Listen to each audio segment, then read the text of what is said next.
They wanna see me fall, but I don't fit a drop. Cold fronts coming and 4 winds wildin', but I'm never worried. Tyrone always on timing. Welcome back, folks. It is Game Time Decisions with your boy Avi and Matt. We are here with another segment of Backyard Bets. Been a little while since we did a video. You know, we've been a little on and off, but our Discord has been moving. We've been working on growing ourselves in different channels and, you know, trying to expand in different ways. But we will keep trying to do these videos for you guys more often. Starting with this one. I mean, how you doing, Matt? Doing well. Thank you. Yeah, man. Good to see you, bro. Definitely good to see you. I say we just get straight into it. Today was a big day because baseball is coming back, so we will be starting. We will be putting out baseball picks soon. Still working on the kinks of, you know, getting things right and finding consistencies, but definitely will be working on that to come in soon. But yeah, let's get into it. Mhm. So we got our DGF, right? I got this DGF tool open, DG Fantasy. Really good tool that we use for optimizing our plays and really guiding us in the right direction. This pretty much takes all of the sportsbook's odds and gives you a percentage on what is going to hit, what is not going to hit, and what are the chances. You know, you can compare this with live picks from Underdog, PrizePicks, Parlay Play, and so on, depending on whatever you guys are using, as well as like the amount of different types of sports that you can gamble on. They show you a lot of different props. You know what I mean? If you guys are into that kind of stuff. I don't really follow the other things, so I try to stay away from things I don't know too much. That way I'm not out here talking out of my ass, you know? Japanese tennis. Yeah, exactly, right? So with that being said, you know, we've been pretty positive since we've been doing these videos on DGF. And, you know, if you guys want to see that tool down below, I will be dropping the link. You guys can check it out yourselves and, you know, try it out yourselves. It's really good. Don't just take whatever's at the top of the line. You got to do a little bit of research. But the research pays off when you're looking at the right prop. You know what I mean? Especially in the right direction. Mhm. Now, I did have a prop here. It is Darius Garland, but he got bumped literally in the time we were making this video. And I mean, luckily I was able to send it out to the Discord so they were able to see it, but I will pull it up right here on Outlier so you guys can see the prop. It is Darius Garland under 5.5. Well, it's 5 now, but 5 points. And give me 1 second. Here you go. Outlier is another great tool that we use. It pretty much compares all the statistical data for players and the history of their props. They are constantly adding new things to this, so it's like definitely something good to get on while you can. So before they add the features and then the price goes up. Also with DGF, they're doing that as well. So definitely something to keep in mind. We can see matchups here. We can see how often this guy takes shots, how many minutes he plays, injury reports, insights, trends, and so much more. You know, you guys can check out Outlier too. I think they have a 1 week free trial as well. But getting into your boy right here, man, I had it. You see, it's at 5.5 right here. I'll adjust it to 5. I can't adjust it to 5. That's no big deal. But we'll drop it to under to show you guys the under. He hits this 8 in the last 10 games.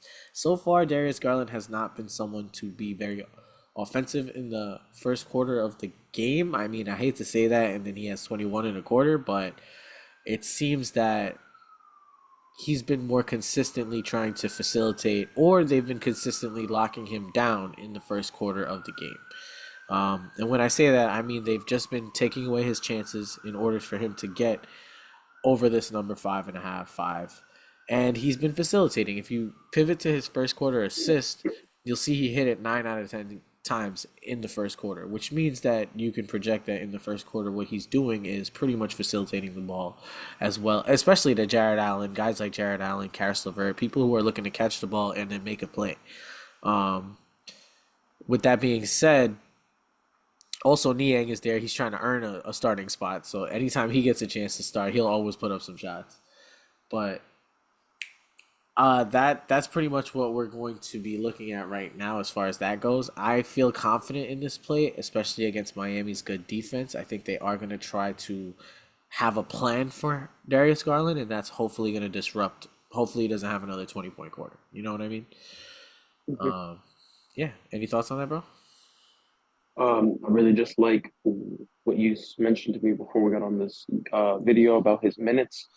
That they haven't been playing him big minutes in the first, anywhere from about, I mean, 8 to 10 Yeah, for a quarter is a decent amount of time. But still, if Miami can just keep him controlled at bay for about 10 minutes, we might be looking at a casher right here. exactly. You know. You can get into your first pick first, man. All right, we'll jump back and forth. So I got just to let you guys know, I got two Golden State players today for my pick. So first one we got is Jonathan Kuminga, over points and rebounds, 23.5.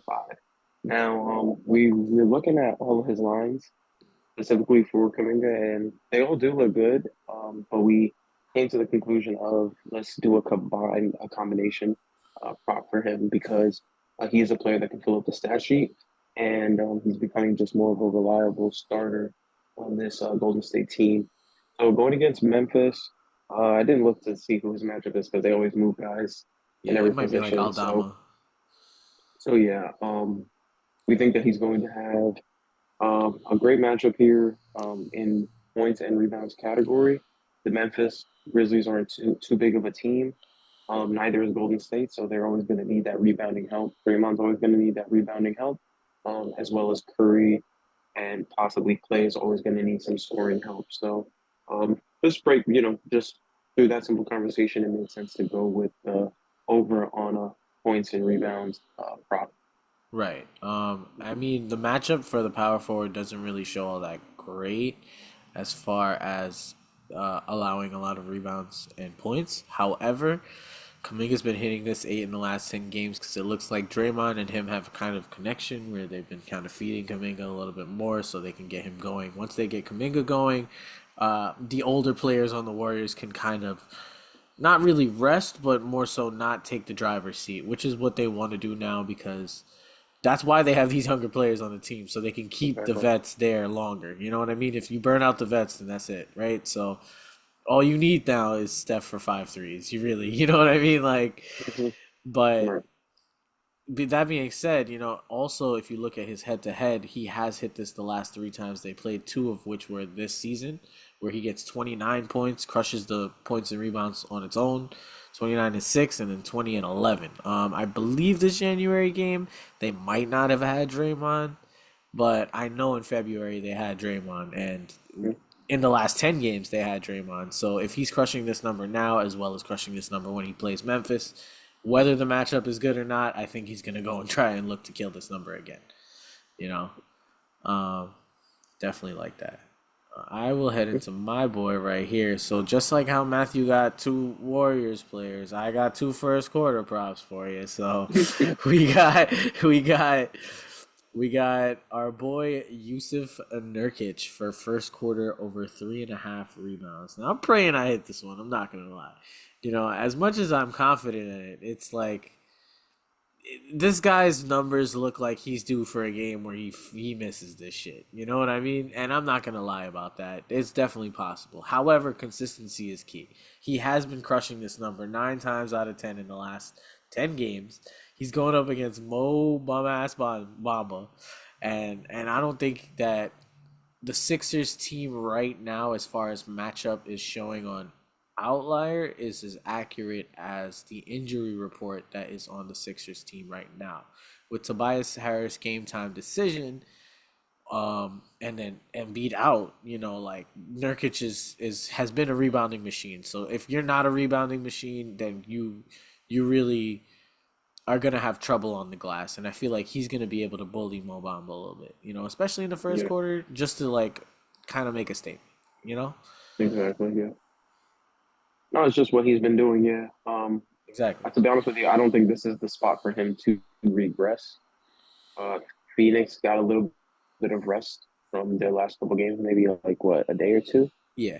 So at least he's not coming even off the back to backs though he was getting this. So Yeah. Did matter. it's even a better spot for him now, in my opinion. Yeah, Philly soft team, and yeah, just need the Suns to come out here, play hard, get a W, and go. Yeah, and I mentioned this already. Like the only time he played Philly this season was in November, where he doesn't hit it, but Embiid was playing the best basketball of his life. So no Exactly. Embiid, that changed the team from a first seed team to like an 8 seed team. So or I should say six, but we'll see. We're looking at Yusuf Nurkic, guys, 3.5 rebounds. Mm, solid. All right, and then my next one, we got Andrew Wiggins over 1.5 3-pointers made. So to tie in with the Kaminga, we think the role players, the second younger guys, are going to have to step up this game. We think the vets are going to be pushing them to step up in this game.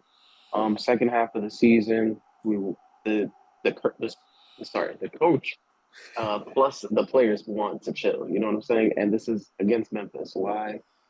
They just need to get the win. So other than that, if they already got a good lead, they can chill. Other guys can get their shots up. Other guys can start getting more into rhythm to really start making that play-in tournament push that they Yeah. need. Um, Wiggins has been playing way better basketball in the second half. Two threes is a perfect number for him. He's usually just sitting in the corner waiting for a shot. Um, Memphis, as you can see, I'll let you explain it, but Memphis does give up a lot of threes. And yeah, so and like you said, we're this Memphis team is all beaten up now too, so it's Yeah. even a better spot for him to take advantage. Right. And like you said, we're hoping that like should the Warriors take some kind of lead, they're gonna bench their older players. Draymond have a seat, play Trace Jackson. Steph have a seat, play Pajimski, maybe play Pajimski and Quinones. Like Clay will sit, Chris Paul will sit. So like that's if blowout is happening. If blowout is not happening and game is close, I mean, if Memphis is allowing threes more at the small forward and the power forward position where he usually runs, we're gonna see him at least take enough attempts to hopefully make this. He doesn't since he's been back from that little 9 game or 9 day stint where he doesn't play. He hasn't really hit this number too much, but we know he can hit this number. And before he went through that injury, he was hitting the number pretty well. So once he's back in groove, which I feel like he's starting to get back in, this is the perfect team for him to now show that he can hit this number. Is what I Yeah. should say. You know what I'm saying? Also, I think Golden State is home too, so at least he won't be a little, rattled. Right, right. Cool. So, that's gonna be it. I mean, we did make that the prop watch just because of how often Andrew Wiggins does hit this prop. Definitely something to be cautious about because just we're playing against the consistency right now. But that's okay because sometimes you have to. Exactly.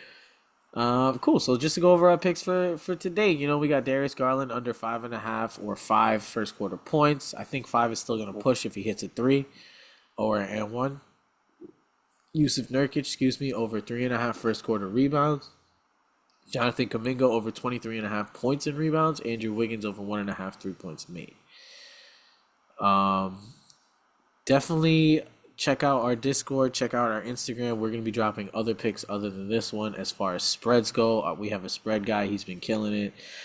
We've been getting more into spicier plays, as well as, different kind of sports apps like Hard Rock. And I'm getting into DraftKings Fantasy, so we're going to be seeing some of that as well as different sports like hockey, baseball, stuff like that. I'm a little new to it. This is still going to be a basketball channel, obviously. But it's always good to dabble, Yeah, definitely. And then got to be prepared to transition for when the season's over. Exactly. As always, people, don't forget to like and subscribe. Comment your favorite pick if you want. We will be dropping all the links below to the Discord, the Instagram, as well as the DGF tool. Outlier as well. It'll give you that free week trial, sorry. And yeah, happy betting, folks. Happy betting, everyone. Good luck. Bitch. Said it's your man Beezy, and you either get with it or get lost.